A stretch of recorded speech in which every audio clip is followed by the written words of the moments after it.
Oh, wow! And then, dito sa aking bridge of my nose. Sa aking bridge of my nose. Sa bridge ng aking nose.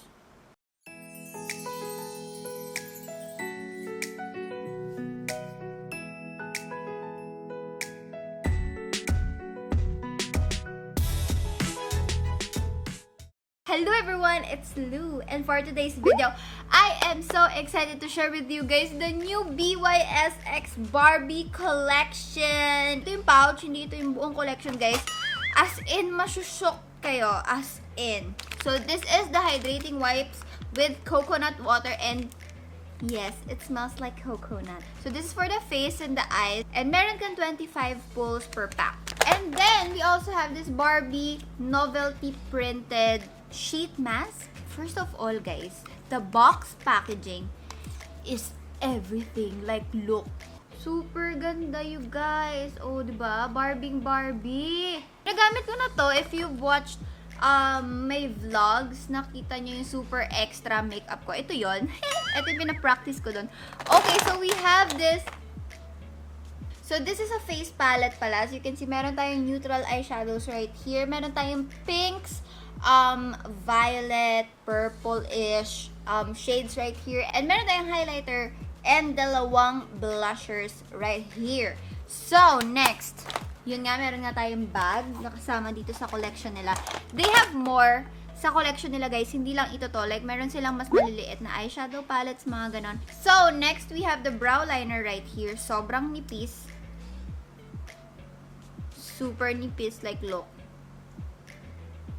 So, I have the shade in brown. Meron din tayong waterproof mascara. Like, look, guys. Sobrang social ng packaging. Oh my golly. Next, we have an eyeliner pen. It looks like this. Glamour Shadow Eyeshadow. Oh my gosh. Can you see? Can you see? Sobrang OMG. And then, we have this High Shine Lip Gloss. Guys, masushock kayo later kapag ginamit ko na to, as in shocked. And lastly, we have 3 shades of lipstick. So, these are the shades, guys. I hope you can see. Later, isa-swatch natin yan. So, I'm already done wiping my face with the hydrating wipes. And yes, it is hydrating. And it smells like coconut. And the wipe itself, yung cloth, super lambot, guys. Very gentle sa face. So, next, we're gonna use this sheet mask. So, this is a bubblegum scented sheet mask, enriched with super hydrating hyaluronic acid and soothing aloe vera extract to help replenish dry skin. Oh, wow! Oh my gosh. Guys, ang bango. Amoy bubblegum. Oh, wow! Hindi siya white. Wait lang, nawawala yung mata niya. Wait lang yung mata niya. First of all, the cloth is nice. Medyo makapal siya, guys. So, gonna put this. Hindi ko na maayos yung lips kasi nalalasahan ko yung essence. So, I'll leave it there. You are supposed to like put this ganon sa eyes mo. But I can't kasi meron akong eyelash extensions and baka matanggal yung extensions ko. Super nice ng feeling niya sa face. I love the concept na ganito yung itsura ng mask para hindi lang siya like any ordinary mask na kulay puti lang. Okay, I will leave this for 15 minutes. So, 15 minutes na ang nakalipas, guys. Tanggalin na natin to. Woo! Sis! Wow, it feels nice. And I feel so fresh. I love the essence na nandun sa loob ng sheet mask na yon. Until now, parang ang kapal ng feeling sa face. Makapal siya na lightweight, gets? So, I already did my face makeup na para to save time, you know, kasi marami tayo magandang product today. I use this BYS matte foundation and I'm in the shade Sand Beige. Ito yung concealer ko, BYS All Day Wear Concealer in the shade Medium Beige. And I set everything with BYS Compact Powder in the shade Golden Beige. First product na gagamitin natin ay this BYS Barbie X BYS Brow Liner. I have the shade Brown. So, ito yung pencil natin on other end. And we have a spoolie. So, meron pala akong mga inspirations andyan sa screen. Ayan yung mga pegs ko for this look. So, sa makeup looks na yan, yung brows, they're very defined. Plakadong brows. Tapos, medyo archy siya na ganun. So, that's what I'm gonna do. Parang i-outline ko muna yung shape ng pinaka-kilay. And then, hahabaan ko din yung kilay ko. Yan. Kita nyo? Ooh, very pigmented, guys. And then, if i-fill in ko lang yung brows ko. Very easy to use, guys. Very pigmented. Not super waxy. So, yes. Nagtataray na ang aking kilay. So, next, kilay na tayo. So, since yung actual Barbie doll na si Barbie, yung brows niya medyo manipis. So, hindi ko na kinakapalan yung brows ko. Like, nagdo-drawing ako ng outline dun sa loob na mismo ng brow hairs ko. Okay, so medyo hindi pantay yung brows ko. Medyo boxy to kaysa dito sa isa. So, tinatry ko silang pantayin. So, doon na tayo sa eyeshadow. Sa eyeshadow, you guys. So, for my base shade, I will use this shade. Ayan. This is for the transition and everything. So, I'm gonna put it here sa aking outer crease. And medyo tataasan ko siya ng a little bit. Kasi ganun yung kay Barbie. At saka kasi yung eyes ko, kapag nakatingin na akong diretsong ganyan, ito na lang yung nakikita mo, sis.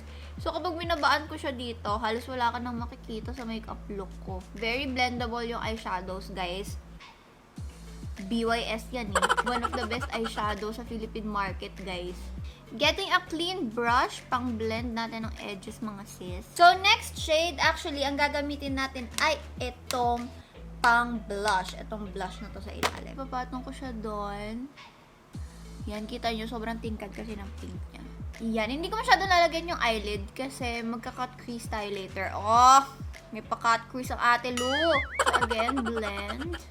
Lastly, gusto ko pang maglagay ng darker pink, which is this one. Lalagay natin siya sa outer part. Dito lang. So, as you can see, guys, walang fallout. Okay, next step, magka-cut crease tayo. So, get your concealer. So, I'm gonna use my BYS concealer na ginamit ko kanina. And use an angled eyebrow brush. Yung as in pinaka manipis. So, hindi ako expert pagdating sa mga cut crease, guys. Actually, nung pinractice ko tong look na to, ayun lang yung first time ever in my life na nag-cut crease ako. If you are looking for plakadong cut crease, go to Kenny Manalad's video. Sobrang galing niya, mga sis. Okay, just sharpening everything. Okay lang yan kahit hindi siya super full coverage like this. Okay lang yan kasi lalagyan pa naman natin siya ng eyeshadow sa ibabaw. Next shade that we're gonna use is this one. Super light pink. As in super light pink. And then, ilalagay natin siya doon sa cut crease. Using the brush na merong pink kanina, idadaan ko lang siya dito. So, pagtatakpan natin yung pagkakamali ko kanina, no? So, sa lower lash line, I'm gonna use the same shade. I'm gonna use the blush. Idadaan ko siya dito sa buong under eye area. Get another blending brush. And then, using a smaller brush kesa dun sa ginamit natin kanina. Ito yung ginamit ko sa pink. So, smaller brush. Getting the darkest pink shade na nandito. Lalagay ko siya dito sa outer corner lang. And then, ipupush ko siyang mapa-V dito sa taas. Para may shadow yung ating eyeliner later. Okay, so for the glitters, gagamitin natin itong Glamour Shadow Eyeshadow. This is in the shade Untamed. Guys, super ganda niya. Like, oh my gosh! Woo! I'm gonna put this dito sa inner corner ng lower lash line. And then, dito sa inner corner. Okay, mali pala yung ginawa ko. Kunin natin itong shimmery shade dito. And then, I'm gonna put this here sa inner corner. And then, dito sa baba. Pinaglagyan ko ng glitters. Ito pala dapat yung base. Baliktad, guys. I'm sorry. Put a little bit dito sa brow bone para tumaas ang ating kilay. Like that. Diba? Mukha na mas malaki yung eyes ko. Okay, so we have this One Day Tattoo Liquid Eyeliner Pen. Yan. Para siyang marker type, guys. Okay, gagawa tayo ng isang malupitang eyeliner, no? Yan. Ganyan na lang muna. Mamaya na natin siya i-extend kapag maayos na siya. Putting this in. Tada! And then, fill in. So, I love this eyeliner kasi as you can see, black na black talaga siya. And yung finish niya, hindi siya super matte. Parang demi-matte, ganun. And, yung dulo niya, sobrang tulis na nagagamit ko pa siya pang fill in ng mga spaces ng aking eyelash extensions. There, and then gagawa tayo nung bat something dito sa inner corner. Like that! So, this is the eyes done. Yes. So, hindi ako makakagamit ng mascara sa eyelash extensions ko. So, we're gonna use it dito sa lower lashes ko. Kasi, if you notice, si Barbie, di ba, meron din siyang lashes dito sa baba. So, this is a waterproof mascara from them. Yung type of wand na ganito, maganda to kapag lengthening ng lashes. So, guys, nakikita nyo na ba? Existing na ba yung lower lashes ko? Doon na tayo sa ating blush. For the blush, actually, based doon sa mga nakita kong photos, yung mga reference photos ko, halos same shade lang yung eyeshadow and blush nila. So, I'm still gonna use this blush. We are gonna start, hindi dito. Hindi na ako nagbablush dito, guys. Dito na ako palagi. Parang sa, kung saan ka naglalagay ng highlighter. Doon, pataas. Ganyan. Para yung cheeks mo ma-lift up. Like that. Kasi pag dito ako naglalagay ng blush, that's my guys, dito lalagay yung blush. Para nagtudrew yung cheeks ko. So, maglalagay lang ako ng onti dyan. Pero dito ako nakafocus mag-blush. Hindi ito yung normal blush amount. Kailangan natin ng pakak na blush. So, next, we're gonna use itong highlighter na nandito sa palette. Like, look. I'm gonna put some here. And then, dito sa aking bridge of my nose. Sa aking bridge of my nose. Sa bridge ng aking nose. And then, I'm gonna use my beauty sponge to melt in the highlighter para sobrang magmukhang wet look. So, guys, I'm sorry pa bago ang ating lighting situation because natural lighting, of course. So, next, I'm gonna use this type of eyeshadow brush. Ayan, yung medyo flat sa gilid. And then, using this cool tone brown, ayan ang ipang-contour ko sa nose ko. So, sobrang tangos ng ilong ni Barbie. And look at my nose. It's cute. Maliit lang siya. And then, putting a little bit dito sa gilid ng aking nose para lumiit siya. Like, see? Diba? Lumiit na. Nagmukhang maliit na siya. Okay, so I also did a little contour dyan sa pagilid-gilid para mawala ang chubby cheeks ko. Dito na tayo sa lipstick, you guys. So, this is in the shade. Ooh! Ngayon ko lang doon nakita. Like, look. Meron siyang engraving dyan na Barbie X BYS. It looks super social. Ang bango, may bubble gum. So, we have Be Awesome right here. Next one, we have Barbie Bold. And lastly, we have Good Vibes. So, ito para siyang nude. So, ito try natin lahat ng shades to see kung ano yung mag-fit sa aking look today. So, mag-start tayo sa darkest shade, yung Be Awesome. So, this is a matte lipstick, guys. Okay there, but it's too warm. Parang hindi siya bagay sa eyeshadow ko. Hindi ko pala na-mention yung wipes. Medyo color pink siya. Barbie. So, next, we have Barbie Bold. I think ito na ang shade natin. Ooh! I like this.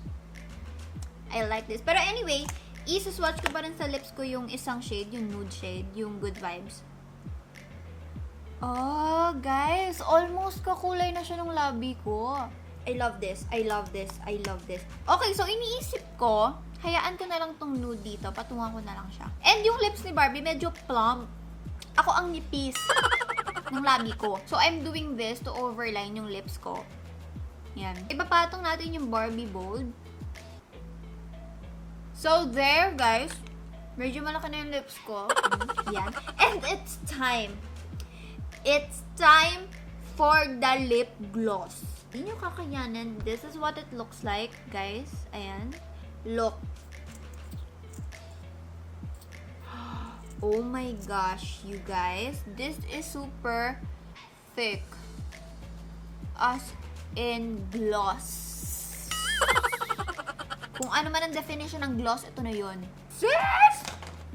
Actually, medyo nakakulangan ako sa intensity ng brow. So, I'm gonna get my Rain brow set. Ayan, this from, ito yung collection ni Miss Regine. So, I'm gonna get itong brow gel niya na sobrang pakak na pakak as into the highest level. So, this is the final look. Do you guys like it? Do you guys love it? Do you guys hate it? Let me know. Pero ito ang ating makeup. Yes! Ooh!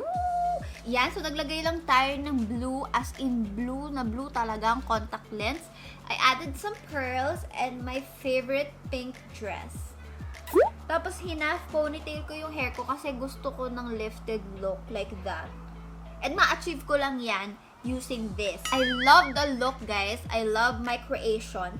And I also love all the products. As in, walang tapon mga sis.